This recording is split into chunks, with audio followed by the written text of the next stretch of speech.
All right, man, peace. You know, brothers, in life, one of the main aspects of maturing and transitioning from childhood or adolescence into adulthood is your understanding of how to quote unquote blend in or quote unquote play the game.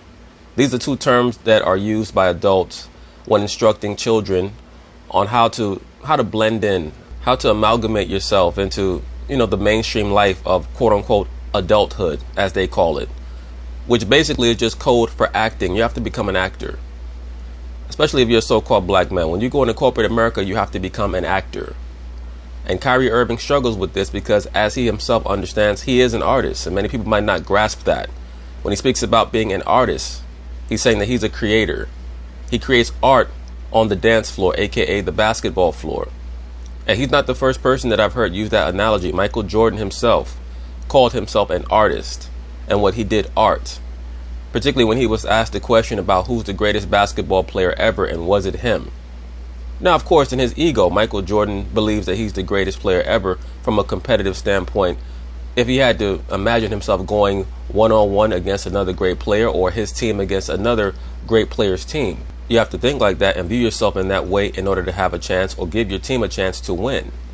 But in the grand scheme of things, every great player is just another artist who grabs the paintbrush from the previous generation and adds his own touch to that canvas, to the great work of art that is the history of the NBA. And that's how Michael Jordan responded to the question of whether or not he was the greatest player ever. He said, no one can really quantify that, because all you can do is use your paintbrush and add your contribution to that great painting. I have to find that clip because that was really a great response to the question. And Kyrie Irving used the same analogy. I'm not even sure if he's ever heard Michael Jordan say that, but it's the truth. He is an artist. All creators are artists. And when you're an artist, you have to do one of two things. You have to learn how to be an actor to the detriment of your soul or your spirit, or you have to remove yourself from that environment. And that's why I've always said that it would not surprise me if Kyrie Irving retires early, around the age of 32 or 33, because he's someone who does not quite fit into the NBA corporate aspect, which is all acting, it's all theater. All of these guys are pawns, and Kyrie Irving does not view himself as a pawn. He views the media as a pawn, but he's a pawn also. Now, when he calls the media a pawn, and I've already delved deeper into this concept in other videos, basically what he's saying is that it's their job to stir the pot and create chaos in the NBA. They're not actually there to report the news or act as an intermediary between the fans and the product. Really, the job of the media is to bring quote unquote excitement, or more excitement, for debate shows and for many of these panel discussions led by people like Rachel Nichols. And Rachel Nichols is a woman before anything else, so of course she wants to bring the chaos factor. That's why she compares NBA storylines to soap operas. A lot of the players are fed up with this, but this is part of the bargain when you're making $40 million a year. Kyrie says, I do not talk to pawns. Well, if you consider yourself a king, all kings talk to pawns. So you must talk to a pawn. You just have to learn how to deal with them on that level. And that's part of the majesty of the king, that he can make statements and pawn the pawn. If you know that the media is a pawn, then you pawn them. You say what needs to be said so that they can take the message that you want to have put forth and, amplify your own image, amplify your own profile. That's what a king does to pawns. You don't send pawns away and say, I'm just going to talk to another king. That's not how it works. Kings communicate through pawns. So Kyrie has to learn that and understand that in the greater scheme of things. And of course, Mr. Shannon Sharpe, who still is in his feelings and butthurt over the fact that Kyrie Irving decided to leave his man, LeBron James, still has his vendetta out for Kyrie Irving. So of course, we're going to talk about it. I'm going to chime in. Kyrie Irving finally spoke with the media for the first time this season, and not surprisingly, he had a lot to say. Months after saying the coaching in Brooklyn would be a collaborative effort, Kyrie praised new coach Steve Nash as, quote, amazing. The All-Star point guard also addressed the James Harden trade rumors, saying, quote, that part of our business is going to be what it is, James. Now those things, that's all Kyrie ever had to say. One of the main aspects of kingship is diplomacy. You have to know how to speak to intermediaries in order to maintain the peace. There's nothing wrong with that. Kyrie still has a lot of maturing to do, and the problem is that his maturation has been retarded by the fact that he's lived most of his life in a bubble. He's been someone who, for the vast majority of his life, has been accustomed to being entitled. So now he's taken on the mantle of leadership. And with great power comes, of course, great responsibility, like anything else. A great player, and we wish him well. And finally, when asked about his Pwnz comment about the media and why he was avoiding reporters previously, Kyrie explained, quote, "The focus is on what's going on here, and I wanted to make sure that was clear. No distractions, nothing about dispelling anything, nothing about going back and forth." Shannon, did you like his explanation? Kyrie has to grasp that he has the power to stop things from going back and forth by not being so transparent. There's an art to speaking to the media. That's why it's called media relations. It's almost equivalent to the art of being able to interact with your woman. And you learn this over a process of time. If you're transparent with a woman, your relationship is not going to last because women cannot deal with the absolute truth. That's why they spend so much of their time trying to act like private investigators. They actually want to hurt themselves subconsciously by finding out things that are not going to help them or the situation that they're involved in. Great men understand that in the art of diplomacy and relations, you have to understand how to speak to people on their wavelength so that you can get the best out of them and maintain the relationship with them that you need to make your life better. It's the same thing with Kyrie. I don't listen to Kyrie anymore because I'm going to sit back one day and regret the minutes that I did spend listening to him, Skip. So I don't listen to Kyrie anymore, Skip. This is what he's saying. This nigga always sound like a broken-hearted bitch. He always speaks like someone who's a bitter-ass woman from a relationship, or one of these lonely bitches in corporate America who spends her whole day trying to start shit with people because her home life sucks. Like, there's really something wrong with Shannon Sharpe. But no disrespect to the brother. He's an intelligent he's an intelligent cat for a liberal Negro. But he gets so caught up in his feelings, it's ridiculous. He said it was really just about how I felt about the mistreatment of certain artists when we get to a certain platform of when we make decisions with our lives to have full control and ownership. We want to perform in a secure and protected space.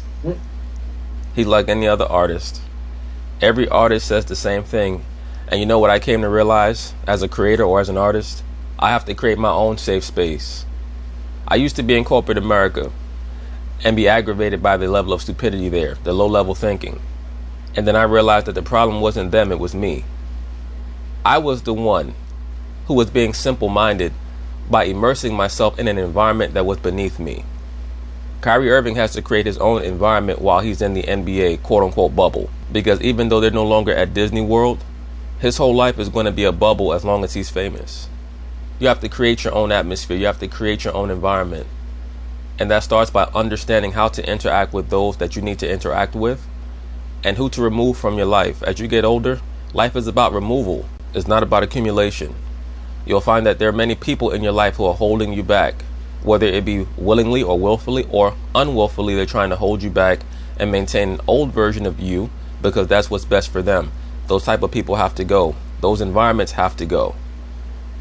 If where you're at is causing you great consternation, you have to leave or you have to capitulate in some way. Kyrie's going to have to capitulate in some way. As a king, you have to know how, to communicate better and what to dispense to the masses at large. Now, the media, and I've already delved into this in the previous videos on this topic, the media's problem is that they think that they're more important than they really are. They're still trying to convince people that they're necessary to promote the NBA, and they're really not. They're not that necessary to promote the league. The league right now is operating pretty much on automatic, especially in conjunction with social media. The regular media's job, they don't even report the news anymore. What they do, for the most part, is just debate and argue and set up these narratives and these storylines to associate these sports leagues and the actors / players in these sports leagues as figures on a soap opera. And if you notice, back in Shakespearean England, they used to call the actors players because they performed in a play. In the same way, these professional sports stars are actors. They're players. That's why they're called players. What the hell is that? What is that? Good question.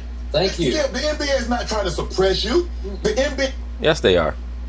The NBA is trying to suppress and oppress the players. It's just that they address these athletes from the liberal perspective. So simpletons like Shannon Sharpe believe that the NBA always has the player's best interest in mind because he's a liberal Negro. You can't tell a liberal Negro that the liberal Caucasian is not the greatest thing on the earth. That's their God. I've said this before. This notion that the NBA, pushes freedom and liberation is a lie. The NBA is a progressive organization. If someone like a LeBron James or Chris Paul, people who get so much credit for being woke and being able to say what they want to say, if any of them came out and said that this society is trying to impose abortions on the so-called black community, or they're trying to push the LGBTQ life choice on the so-called black community, watch how quickly Adam Silver either fines or suspends that player for speaking his mind.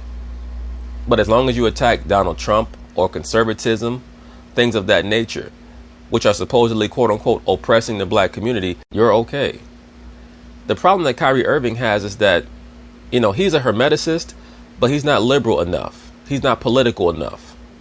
LeBron James gets it. He's the greatest politician in the history of sports. No doubt about it.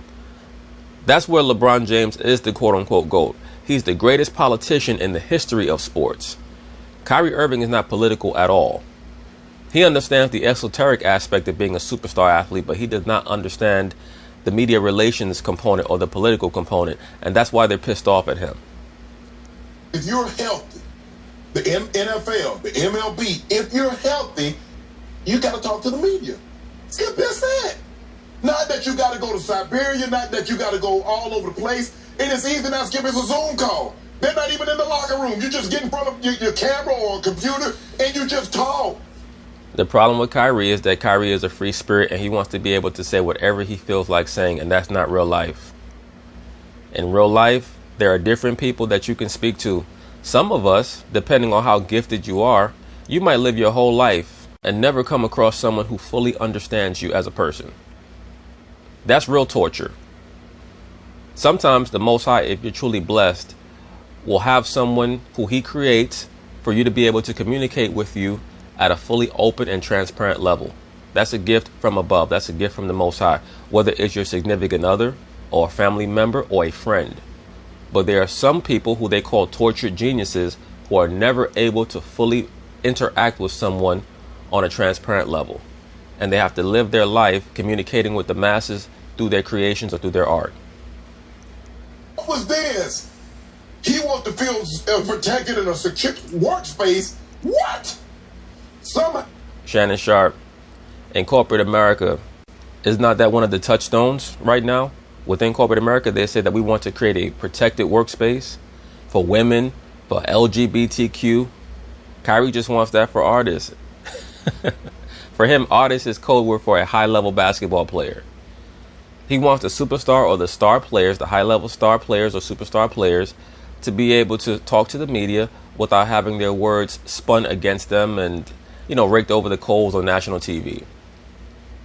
Once you're given that moniker of being quote-unquote weird, you can pretty much forget it, though.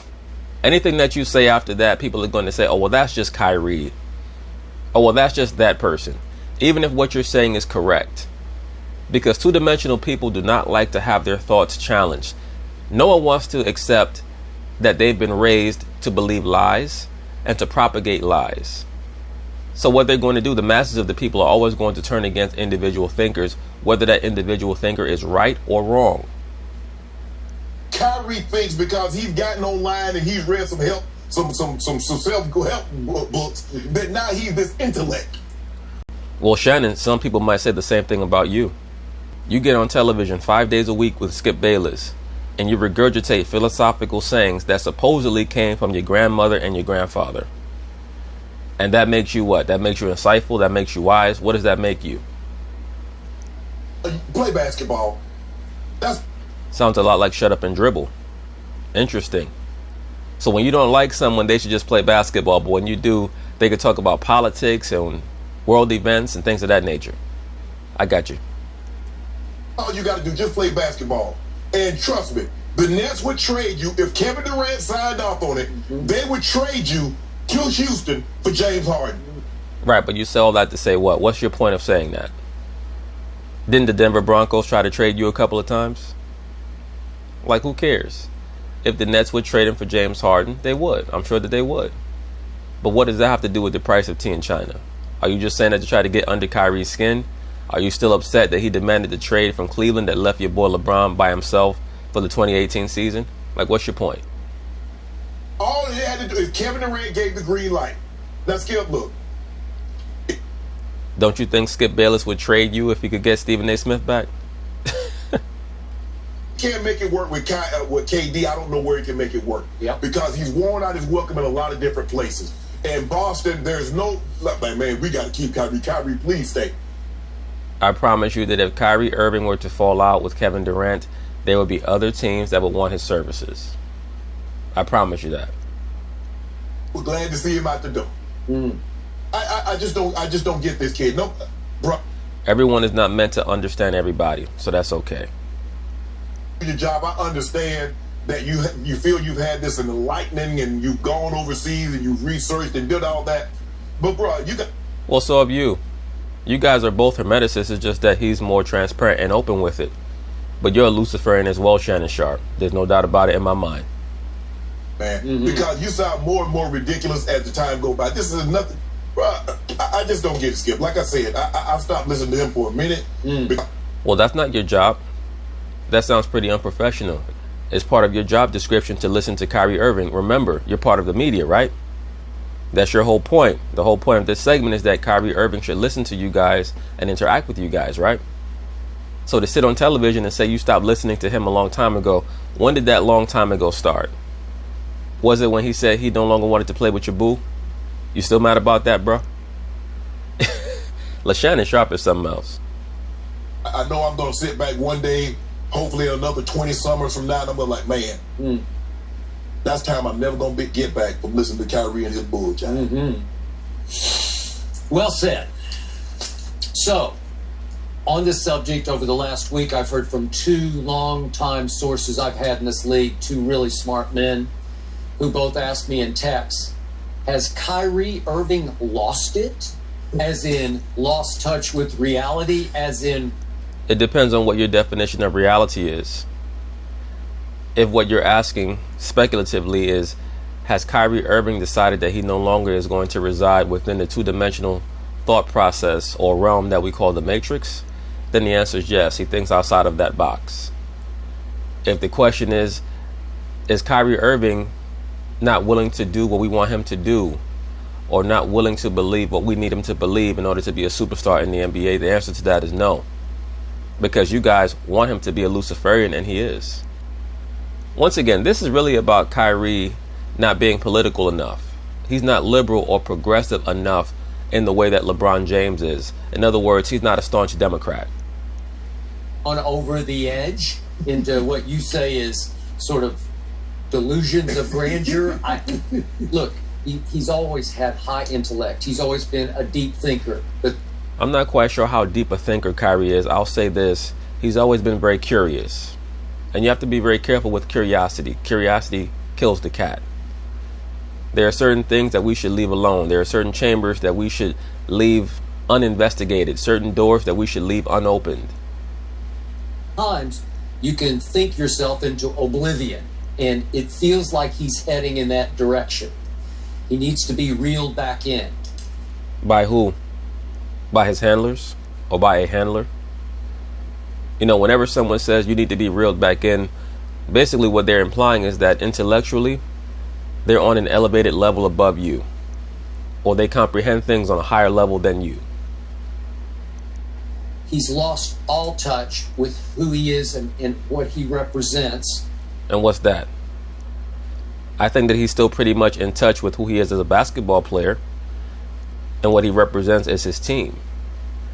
Now, if you need him to be an ambassador for the NBA, they already have that. They have a head of the Players Association. They have a commissioner. They have a quote-unquote superstar face of the league in LeBron James. So really what you're saying is that Kyrie Irving is a master actor who likes to ad-lib his lines too much.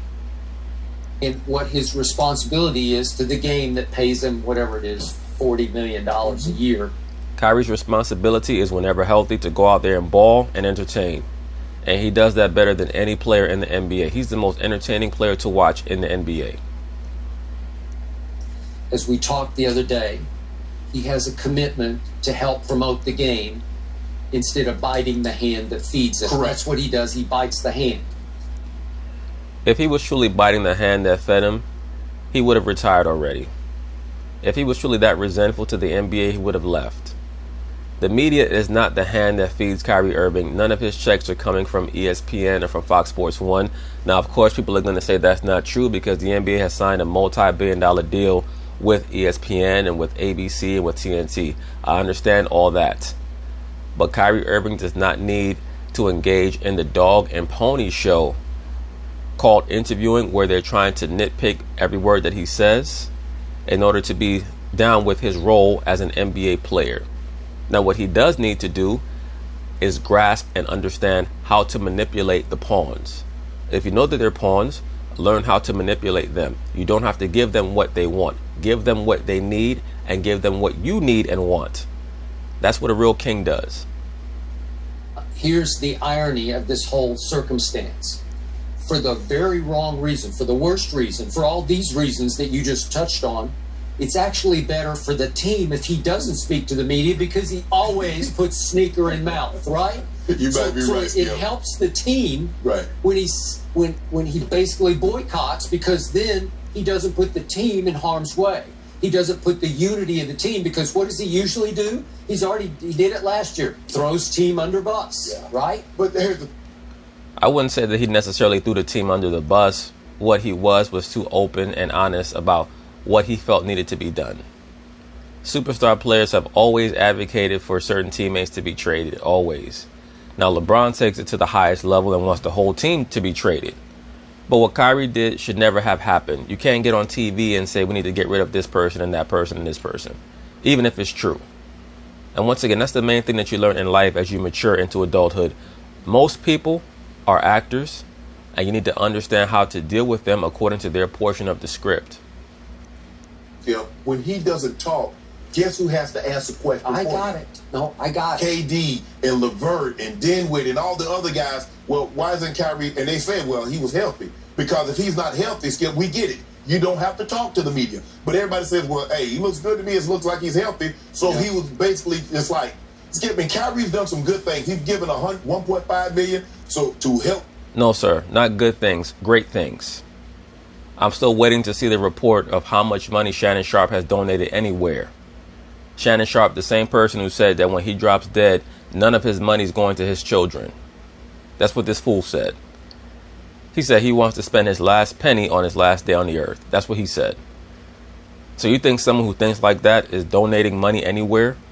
And I mean, that's his business, but he loves to get on TV and talk about who donates what to where. Michael Jordan does not donate, or Michael Jordan has not represented black people adequately enough, and LeBron James does. LeBron James is one of the biggest hucksters and actors in the history of the planet Earth. I promise you that if you were to compare the amount of money donated to so-called black causes between Michael Jordan and LeBron James, it wouldn't even be close. Because LeBron works through Pwnz schemes. So just getting back to the point, I need to see the official receipt of how much money Shannon Sharp is donating, since he talks all that woke shit on TV. WNBA, he's given to some worthy cause. Agreed. But I think sometimes he overthinks the situation. He overthinks. And overtalks. Statement that he made in his statement of "I do not talk to pawns" might be the all-time condescending, arrogant. Yes. And delusional, because all kings talk to pawns. All kings talk to messengers. It's just that you have to pawn the pawn. Deal breaker of a statement, because as we talked about with you were great with the media, and it does help you in the long run because it buys you a little insurance.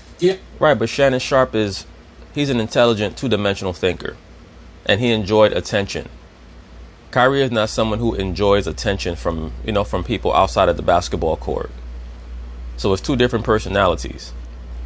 Bad game, the media is a little more hesitant to pounce upon you. They give you some break because you've been really good, Shannon Sharp, to the media. You've been the voice of the team. You've been the go-to source for everybody. When things were at their bleakest and you need a statement on the Denver Broncos, you went to Shannon Sharp's locker because he was available and he was willing to talk about the good and the bad. Correct. Right? But Skip, what's the pawn? So the pawns are just the... You know what the pawn is? The pawn is the person whose job it is to ask questions, hoping to get an answer from someone that you can twist and contort into getting clicks. The same way that you and Skip Bayless sit on TV all day, taking comments made by athletes and turn it into a debate topic. That's your job, is to blow things up. You're not actual media. Real media, their job is to just tell the masses of the people what occurred during an event. You guys have to create storylines and narratives, so you're not really media in the strictest sense of the term.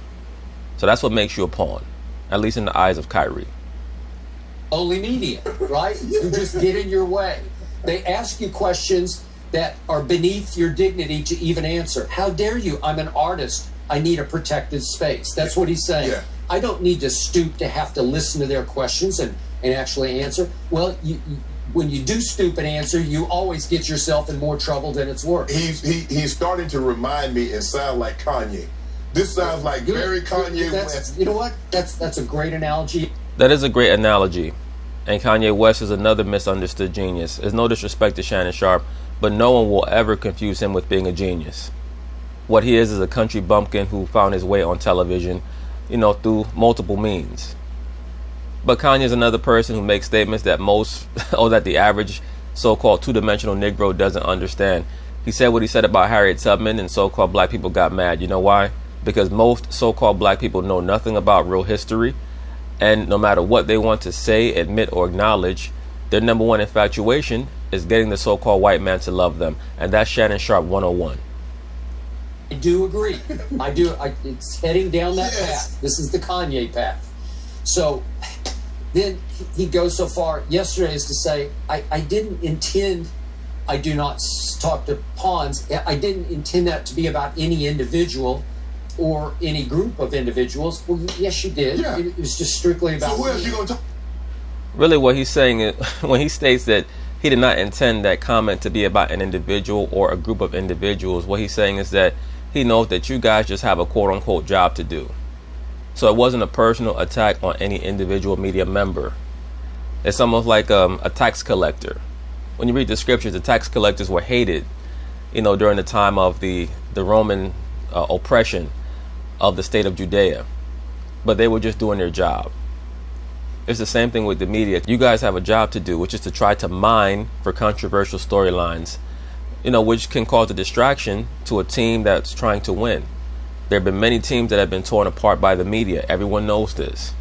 You don't get torn apart by, a functionality that's just there to report the facts. You get torn apart by a functionality that's there to cause controversy through the contrivance of storylines and fake narratives many times. I don't know. So you're walking that back, or you're trying. Then he tried to walk back his comment about Steve Nash, how they don't need a coach of this team. And he said, Steve's been amazing. He kind of commands respect. Kind of commands? That's sort of damning with faint praise. Yes. What Kyrie's saying is that, yes, Steve Nash won 2 MVPs, but we all kind of know that he didn't deserve both those MVPs. And I am a world champion, and Kevin Durant is a world champion. Steve never won a world championship, so we respect him from the standpoint of his individual accolades and accomplishments, but he's not on our level. That's what Kyrie basically is saying. Kyrie's saying, we've been to the mountaintop, we know how to get it done. I mean, by the time you've won multiple championships and you've been to multiple All-Star games, you are coaching yourself. Even though that's one thing that he should not have said. I think I've got to take back my comments in terms of the head coach. And then he goes on to say, but we're also doing a great job of coaching each other to make us all better. I think he's still trying to say, but really we know more about it than Steve does, right? When it comes to winning championships, they do know more about it than Steve or Mike D'Antoni do. It's just a fact. Because he might have played a long time ago. All he did was win back-to-back. Back-to-back MVPs. Okay, got it. So then finally, Kyrie makes this statement. He says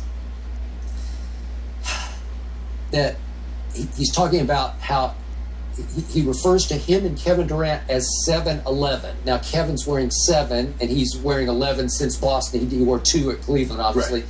He says, 7-11, you better get to know us, get to know you. So you're calling yourself 7-11, which is like, I love 7-Elevens, yeah. but it's like a convenience store, and I don't know if you want to compare you and Kevin Durant to a convenience store. Yeah. Well, it's a corny slogan, but really what Kyrie's saying is that, we're both always open. We're always hot. We're always here to provide service. That's all he's saying. It's a corny slogan, but really that name 7-Eleven, which is an allusion to both their numbers, is a way to highlight the esoteric component, because Kevin Durant is a Saturnian. The number 7 is for the 5%ers. And the 5%ers, they worship the quote-unquote Shekinah, which Kyrie Irving does as well, the divine feminine. They also venerate and worship Saturn, or the GOAT, unbeknownst to them, when they call themselves gods. I went over this in the series that I did on Kaepernick, Stay True to 7. Kyrie with the number 11, that represents mind activation. Who doesn't know Kevin Durant? That's what I'm saying. He's a two-time final. Right, but Kyrie's saying, get to know us as a tandem. That's what he's saying. MVP. He's a league MVP. He's arguably he's probably one of the most top 5 most unstoppable players. He has an unstoppable shot. We know who KD is. Kyrie, we know you also. Yes, we do know. So you better get to know 7-Eleven. We got it. I'm in awe already. And by the way, it didn't. Yeah, Skip loves this Brooklyn team. That's going to be his backup team if the Clippers fold up again. All this hubbub didn't hurt either one of them in their first preseason game. They looked extraordinary in their first preseason game. And of course, it was just the Wizards, but they were out there flowing. He was really good in that game, and so was Kevin, right? If LeBron and AD says, y'all better get to know Tucker Horton. Taylor, THC. Yeah. Y'all better get to know him. Okay, they got it. LeBron called it special in a tweet. I'm going to pay attention to this dude, because AD and LeBron say we need to get to know this dude. Got it. Another good analogy. I But agree. you're talking about Kevin Durant, who was, 12, 13-time All-Star. You're talking about a guy, and Kyrie's been a multiple-time All-Star, who's made big shots on big stages. Yeah, for your boy LeBron. Won that championship for him in Cleveland when they beat Golden State. Expound on that, please, sir. Don't just try to act like he made regular big shots. He made the big shot for your boy LeBron in Game 7. Well, we need to get to know you guys, okay? So then I wondered, why did Kevin choose to wear 7 at Nets? Right. Because he is now an apprentice under Kyrie Irving, who is his master. Kyrie's job is to instruct Kevin Durant in the arcane and the esoteric aspects of the Babylonian Kemetic Mystery School system to the extent that Kyrie understands it. Kyrie is a hermeticist. A lot of brothers were talking about Kyrie's recent posts on IG showing the mother goddess and the quote-unquote father god Asar or Osiris. I've been telling you brothers about this for a long time. That's what they all adhere to. The only difference between Kyrie and a lot of these other celebrities in the entertainment sphere, in the NBA, the NFL, etc., is that he's transparent about it. He has very little understanding of what he's talking about, but that's what he embraces. And there was a Wall Street Journal article that said that he chose 7 because it represents in the Bible completion, because on the... Nonsense. The reason why Kevin Durant chose the number 7 is because he is a Saturnian. He is a witch. That's why whenever you saw him on the sideline, he was wearing all black. He's a witch now. Day, God rested. Correct. So now I'm thinking... Once again, the number 7 is for the planet Saturn. Saturn, also known as Pan or Capricornus. Pan is the quote-unquote god of the witches. And I'm sure, or I bear little doubt, that eventually Kevin Durant is going to come out and say that he's a 5%er.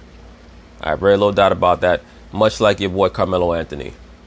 And most of these top rappers are also 5%ers, self-worshippers. Are you trying to say you're God's gift, or so now you're the ultimate creation? Like God made Kevin Durant, said, "Whew, I gotta take a day off." I was at OKC, I was at Golden State. Now I'm complete. I'm here. Okay. This All is right. where I choose to be given. Hey. Both of them are sometimes way out there. They're both anti-media. They both have bitten the hands that fed them. Right. My favorite Kevin Durant story. The hand that fed them is their hard work and their talent. Those are the hands that fed them. I was at the All-Star game after the year he'd been voted the MVP of the league. What an honor. And then that same group, most of them all voters, he says, "You guys don't know bleep about basketball." You don't? Really, all Kevin was saying is that the media does not understand the minutia of basketball, what teams are trying to accomplish, what the game plans are, why they're doing it, what weaknesses, the offense is trying to take advantage of over the defense on the floor, what the strategies are. That's what he means. Anybody could pick the MVP. That's not that difficult to discern. If I did not raise my hand like Kevin, I voted for you for the MVP. So I take it back. Oh, you saying I got it wrong? Yeah, I got it wrong. I take it back. These two, what a pair. And yet, Kyrie seems to be, of this duo, the leader because he is the leader. Once again, he is the master. Kevin Durant is the apprentice in this situation. I'm pretty sure that Kyrie contacted Kevin and was like, yo, what's up with this James Harden stuff? And Kevin tried to slip and slide his way out of it. But when it comes to the esoteric component, Kyrie is the master, KD is the apprentice. Kyrie said, Kevin, let's not, we don't want to go to the Knicks, let's go to the Nets. Right. Really? Okay, I'll go to the Nets. Right. They're like two kids at a sleepover, at one of their houses. Oh, let's do that. Oh, not a bad analogy at all. Here we go. And KD said, hey, everybody thought I was going to the Knicks. He said, but I don't want that. I said, I'm not in awe of, being in Madison Square Garden and being some savior of the Knicks. That's not who I am. And he's really not, Skip. I mean, you look at him and you... KD is one of the great weapons in the history of the NBA. He's not a leader. He was never intended to be a leader in the same way that Kareem was not a leader.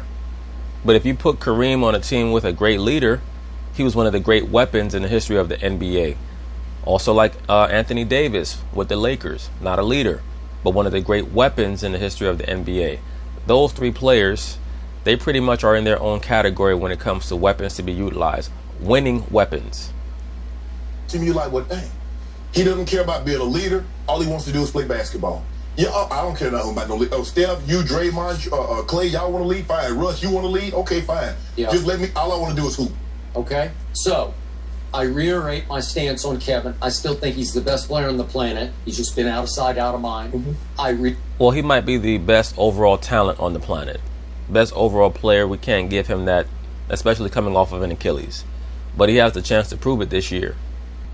We know that when it comes to voting for the MVP, it's mostly about narrative. KD's going to have the best narrative in the entire league. Break my stance on Kyrie. He's still great. He made a great clutch shot, 2016 finals. He can be incredibly clutch and has the best handle in the game, and he still does. Yes. But I just hope these two can stay out of each other's own way. Can they get out of their own way enough for this team to survive and then thrive? I think that their games complement each other far better than Russell Westbrook and James Harden. So I think that they'll be able to, to stay out of each other's way, to use Skip Bayless's words, in a way that's going to be productive and conducive to the team winning. Because they both have an excellent off-the-ball game as well. They have an excellent catch-and-shoot game as well. There's so many things that both of those players can do where they should fit relatively seamlessly together. But we'll see. Because I guess Kevin has his moods, and I think the thing is, Skip, is that what Kevin is looking for, he went to Golden State, he won 2 titles. What Kevin is looking for is credit. That's it. He wants credit. And if he wins a championship in Brooklyn, he'll get it. And it didn't give him the peace and the validation that he thought it would get. And he won back-to-back finals MVP. And people still said LeBron is better. Yep. Because they said, hold on, wait a minute. No, you said that. Not everyone said that, Shannon Sharp. Please stop. If LeBron is the best player, I beat him twice on the biggest stage. Doesn't that make me the best player? No, you just happen to be on the best team. And so I think the battle, because he even said, once he won the title, he's like, that's it? I thought, no, that's it, KD. I don't think that KD was looking for that type of credit from the media. Hopefully now, Skip, he gets to he's at a place now he wants to be, and he's not going to be thought about of tagging along, because they're like, well, KD, those guys really didn't need you. Yep. Now he's in a place that the Brooklyn Nets, they need him, and if he were to secure a title for Golden State needed him as well. They needed someone who could offset LeBron, and that's what he did. Now, for you to say that the only reason why he won is because he was on the better team, that's not what the roster matchups say. The roster matchups say that if LeBron is the greatest player ever, he should have been able to outplay KD, who you claim is behind LeBron in the same way that Michael Jordan outplayed Clyde Drexler in their matchup, or how he outplayed Karl Malone, or how he outplayed Charles Barkley. LeBron has always shown that he really can only win if the star on the other side is hampered or old or what have you, because that's the only time that LeBron is able to win championships. Mano a mano, prime to prime, he very rarely is able to outplay a superstar player on the other team in the finals. It would mean more than both of the titles that he won at Golden State, and people have a totally different perspective of who Kevin Durant is. I already know he's great, but he won the title there, Skip. Totally agree. So I always say that your man LeBron James is by far the most interesting man in sports, maybe in sports history, because it's always something with him. He has a great story dynamic around him. It just there's a new story a day. Yes, he's an agent of chaos. He's a little miniature goat, a little miniature Pan or Capricornus. Always stirring the pot. Always wants to be involved in every fucking thing. Whenever a story's trending on the internet, LeBron wants to jump in with a tweet or with a post or something like that, because he's an attention whore. I even tweeted about LeBron last night. We're going to talk about it later, but he's tweeting about the Browns. I'll save that for later. He was on that Lobo Skip, so he wasn't in his right mind last night. All right, but I always say the Lakers are extremely fascinating to watch from day to day. This team is going to rival the Nets on sheer intrigue. From day. No doubt about it. They're going to be one of the biggest stories, if not the biggest story in the NBA. It's going to be a story a day with these. Think about how many national televised games that they have. They weren't putting the Brooklyn Nets on TV last year. Even with Kyrie, Kevin Durant is the reason why they're about to have. I think the Lakers have 17. I think they got like 13 or 14. There's a reason why the Brooklyn Nets are on national television. The opening act on what is it? A week from. They're opening night. Opening night. That's going to be a great matchup too. Unfortunately, Klay is hurt, but that Golden State versus Brooklyn Nets matchup is going to be a great matchup for opening night. The Warriors go to Brooklyn. Warriors at Nets. Yes. Yep. Yeah. When the last time the Brooklyn Nets opened up on national TV? Here we go. Because you know who the headline is. At least see what he's saying. He always makes it interesting, that's for sure. I want to go back to. But anyway, that's basically it on that, brothers. Hopefully, Kyrie will learn from this situation and grasp that when you are a king, you welcome pawns, because that gives you, a mechanism and an avenue to push forth your own message and your own agenda. So peace.